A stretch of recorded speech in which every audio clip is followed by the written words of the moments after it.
When I was little, I used to play football, and like all little kids, I had a dream of playing in the NFL. You say to yourself, I'm going to be in the league.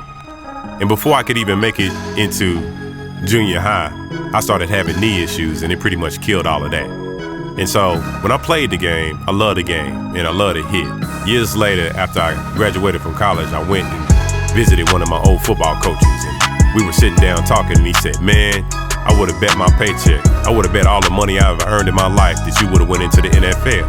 He said, man, I never saw a kid that loved to hit as much as you did. And when you were out there running around, you was like one of the smallest kids we had on the field. He said, but you played big. You played bigger than life when you played. You played in such a way that you just knew that you had a love for the game. Everybody thinks that they probably could have went into the league when they played.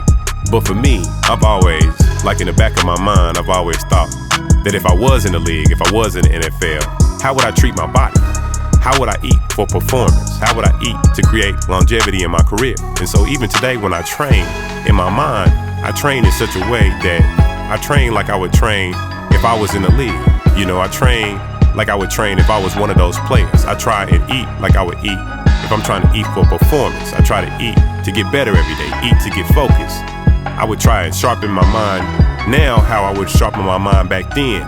This same mind that I used to go and get an engineering degree would have been that same mind that I would have been out there on the field running around with, dissecting plays and dissecting coverages, studying film and everything else.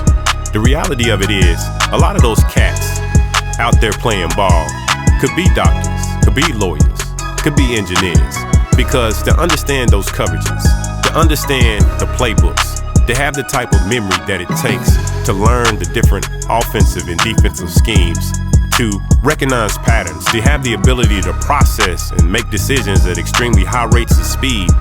These guys are not only gifted athletically, but they're gifted mentally as well. And you hear it all the time when announcers say, oh, this basketball player has a high basketball IQ. Well, what are they really saying? They're saying the guy is brilliant. They're saying the guy is a genius. The guy is very smart. I think it's important to make that distinction. Give credit where credit is due. If you have a guy who's a Rhodes Scholar, but he chooses to go out there and play football, then that's just what it is. He's a Rhodes Scholar who plays ball. These kids nowadays got to understand that it's not just about being physically gifted anymore. It's about being just as gifted mentally. You can run the fastest 40 time ever, but seemingly everybody's running faster 40 times. So the one thing that's going to set you apart from your opponent, the one thing that's going to make you better than the next man is how you use your mind. I was watching this interview with Le'Veon Bell. He said, and I'm paraphrasing, bro, we're playing chess with this. We're not playing checkers, we're playing chess. He said, look, I got chess on my phone. I play chess every day. Every day I'm playing this game to make my mind sharper. Every day I'm playing this game because I understand that in order to play this game, in order to excel, in order to win, I gotta have a strategy. A strategy is key. So what game are you playing? Because we play chess.